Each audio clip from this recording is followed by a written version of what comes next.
আজকে আপনাদের সঙ্গে একটা এমন একটা টপিক নিয়ে ডিসকাস করব যেটা আমি আমার প্র্যাকটিসে খুব রেগুলারলি পাই। খুব রেগুলার বলতে এরকম নয় যে প্রত্যেক দিন পাই, কিন্তু আহ, সপ্তাহে দুটো তিনটে কেস তো পাই। এবার আহ, প্রথমে আপনাদের যেটা বলার সেটা হচ্ছে যে সবগুলো কেস যে একই রকম সেরকমও নয়, কিন্তু প্রবলেমটা কমন। সেটা নিয়ে আজকে আপনাদের সঙ্গে একটু আলোচনা করব। প্রবলেমটা কি? দাঁতের ডিসকালারেশন বা দাঁতের রং অন্যরকম হয়ে যাওয়া। এবার এই এই টপিকটা নিয়ে অনেক দিন ধরে আপনাদের সঙ্গে বলবো ভাবছি, আজকে সুযোগ পেলাম তাই বলছি। কারণ এই কারণে বলছি যে গত পরশুদিন আমার কাছে একজন পেশেন্ট এলেন যার ওপরের চারটে, সামনে চারটে জাতি এরকম ডিসকালার্ড। ছেলেটির বয়স 24। এবং বলছি পুরো হিস্ট্রিটাও বলবো যে কেন হয়। আগে আমাদের না একটু ডিসকালারেশন ব্যাপারটা বোঝার জন্য, সুবিধার জন্য কয়েকটা কথা বলি। আপনাদের সঙ্গে তো আমার প্রত্যেক সপ্তাহে প্রায় দেখা হয়। আমি doctor Himadri Chakraborty, Odontora clinical director. আমি বিভিন্ন রকম দাঁত এবং দাঁতের চিকিৎসা সংক্রান্ত টপিক নিয়ে আপনাদের সঙ্গে ডিসকাস করি। আজকে এই টপিকটা নিয়ে ডিসকাস করছি এই কারণে যে এই টপিকটা হয়তো আপনার জীবনেও বা আপনার চেনাশোনা কারো জীবনেও খুব রেলিভেন্ট। সেজন্য এই ডিসকাশনটা করছি। এবার দাঁতের ডিসকালারেশন বলতে আমরা কি বুঝি সেটা একটু বলি। সেটা হচ্ছে ডিসকালারেশন বলতে অনেকেই এটা ভাববেন না যে আমি বলছি দাঁত কারো হলুদ হয়ে গেছে। কারণ দাঁতের রং যে সবসময় একদম ঝকঝকে দুধের মতো সাদা হবে তা নাও হতে পারে। দাঁতের রঙের সাদার অনেক রকম ভ্যারিয়েশন আছে, তার মধ্যে একটু ইয়েলোইশ টাও নর্মাল। কিন্তু আমি আজকে যেটা নিয়ে আপনাদের সঙ্গে ডিসকাস করছি সেটা হচ্ছে এই সাদা বা ইয়েলোইশ টিথের থেকে অন্যরকম রং, এবং এই রংগুলো দুরকম হতে পারে। এই রংটাকে এই এই ডিসকালারেশনটাকে আমরা ব্রডলি দুটো ভাগে ভাগ করি।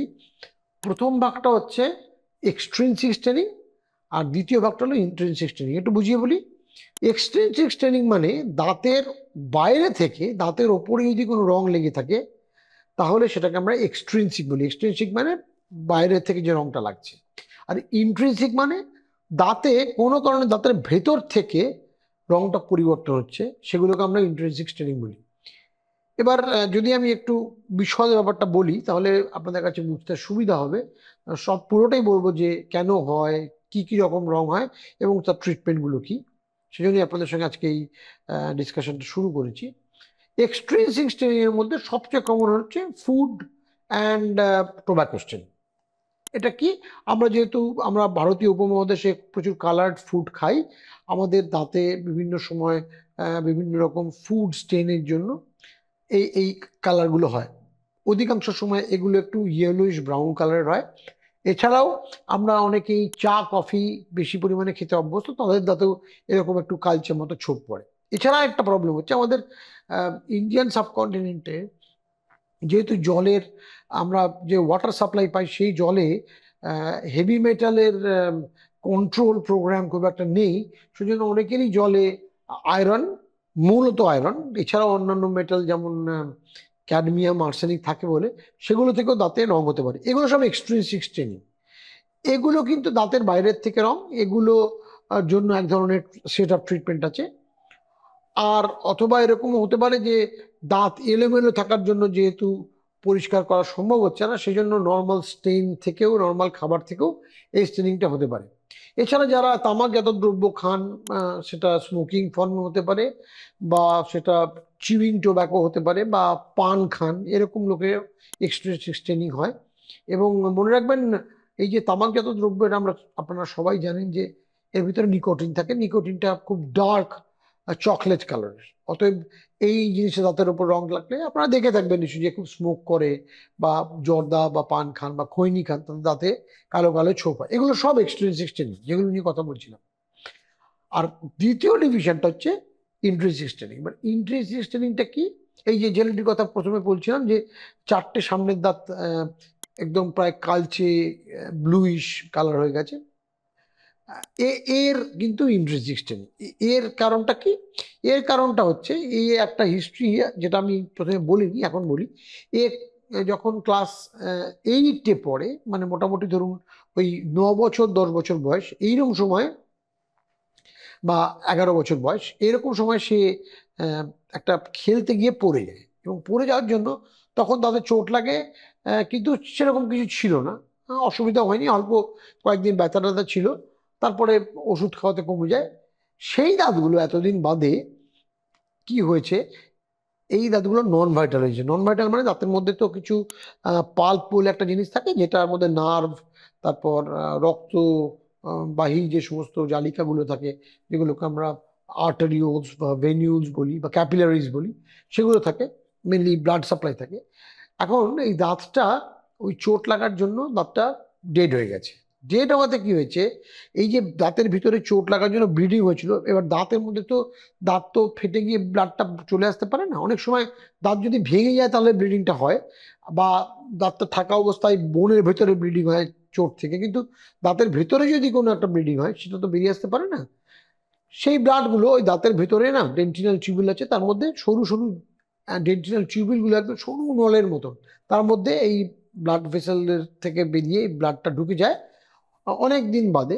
এরকম হিস্ট্রি 5 বছর 7 বছর, এমনকি আমি দেখেছি 15-20 বছর বাদেও হঠাৎ করে দাঁতটা দেখা গেল কালো হতে শুরু করলো, মাঝে মাঝে এখানটা ফুলছে দাঁতের ওপরে, সেখান থেকে একটু ফেটে পুঁজ মতো বেরোচ্ছে, তার মানে দাঁতটা নন ভাইটাল হয়ে গেছে, দাঁতটা মরে গেছে। এবং দাঁতের ভেতরে এই যে ব্লিডিংটা হয়েছিল সেইটা অক্সিডেশন হয়ে, কারণ আমরা জানি যে রক্তের মধ্যে হিমোগ্লোবিন থাকে, সেটা অক্সিডেশন হয়ে হিমোসিডারিন পিগমেন্ট হলে একটা খয়েরি মতন রং হয়ে যায়, এগুলো ইন্ট্রিনসিক স্টেনিং। এছাড়াও কতগুলো অন্যান্য ইন্ট্রিনসিক স্টেনিং আছে, তার মধ্যে একটা খুব কমন হচ্ছে যে চোট লেগেছিল এবং হঠাৎ করে ভেতরের পাল্পটা বাড়তে শুরু করেছে, এটাকে আমরা বলি ইন্টারনাল রিজর্পশন। দাঁতটা হঠাৎ করে গোলাপি মতন রং হয়ে যায়, এর নামই পিঙ্ক টুথ অফ মামারি। অতএব সেক্ষেত্রেও কিন্তু ট্রিটমেন্ট লাগবে, নইলে কিন্তু দাঁতটা কিছুদিন বাদে ভেঙে পড়ে যাবে। এছাড়াও যেটা খুব কমন একটা রিজন যে কারণে এই এই ভিতর থেকে কালার চেঞ্জ হতে পারে, সেটা হচ্ছে যে চোট আঘাত, তো বললাম যে এটা খুব কমন।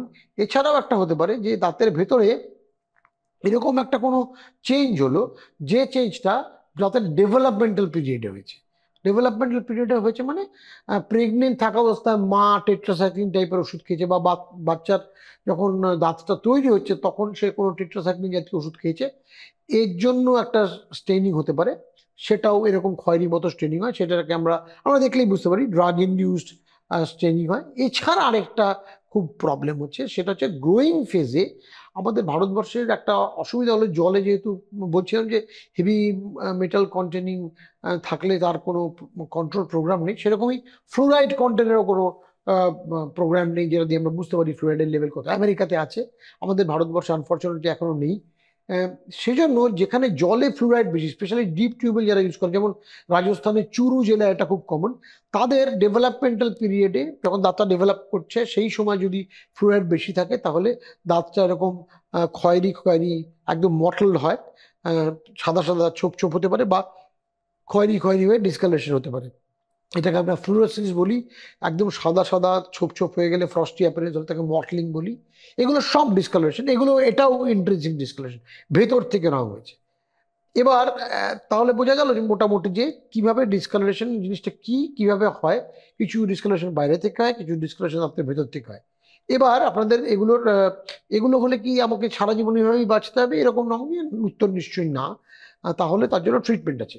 এবার যদি এরকম হয় যে দাঁতের ভেতরে চোট লেগেছে বা ইন্টারনাল রিজর্পশন হচ্ছে, সেক্ষেত্রে ফার্স্ট লাইন অফ ট্রিটমেন্ট হলো আরসিটি, যেটা খুব কমনলি শুনে থাকবেন, রুট ক্যানাল ট্রিটমেন্ট। এবং সেক্ষেত্রে হয়তো যাদের ভেতরে যদি ইনফেকশনটা খুব বড় থাকে, সেক্ষেত্রে হয়তো রুট ক্যানাল ট্রিটমেন্ট করার সময় কিছু ওষুধ, যেরকম ক্যালসিয়াম হাইড্রোক্সাইড টাইপের কিছু ওষুধ দিয়ে রাখতে হয়, এবং সেক্ষেত্রে আস্তে আস্তে ভিতরে এই জিনিসটা হিল করে। এবং তারপরে দাঁতটা যখন আমরা ট্রিটমেন্টটা হয়ে যায়, আরসিটিটা হয়ে যায়, ভিতরের খারাপ পার্টটাকে আমরা রিপ্লেস করে দিই ফিলিং মেটেরিয়াল দিয়ে, তারপরে দাঁতটার উপরে একটা কাভার দেওয়া হয়, সেটা একটা ক্রাউন হতে পারে, বা খুব ডিসকালারেশনের অনেক সময় ইন্টারনাল ব্লিচিং করেও তার কালার চেঞ্জ করা যায়। আর এক্সটার্নাল ডিসকালারেশনের জন্য খুব কমন ট্রিটমেন্ট হচ্ছে সবাই স্কেলিং করে দেয়, কিন্তু মনে রাখবেন স্কেলিংটা কিন্তু এক্সটার্নাল এই যে ডিসকালারেশন তার জন্য মেইনলি ট্রিটমেন্ট নয়, ঠিক আছে। এইবার স্কেলিং করলে সবচেয়ে বড় প্রবলেম হচ্ছে, স্কেলিং করে দাঁতের টার্টার বা ক্যালকুলাস বা দাঁতের ওপর যে পাথর জমে সেটা পরিষ্কার করার কথা। শুধু স্টেইন তোলার জন্য স্কেলিং করলে কিন্তু ভার্জিন এনামেল সারফেসে একটু রাফনেস আসতে পারে।